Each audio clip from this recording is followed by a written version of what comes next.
Sobrang init. For the cooking ang person. Tikman natin. Nag-vlog si mama, kakain na, sabi niya. Singkilig. Sarap.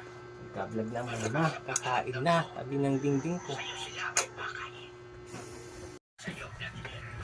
Yan ang ulam namin. Sinabawang bangus. Sinigang.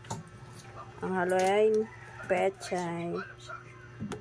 Yan. Sarap nung taba. Sarap ang tiyan. Ang ulo. Ulam naman ni tatay ay pinaksew. Sa amin ay sinabawan. Sarap.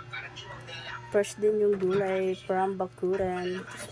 Ubos na rin mga pechay kasi nabilog na. Nabenta na. Yan. Sarap.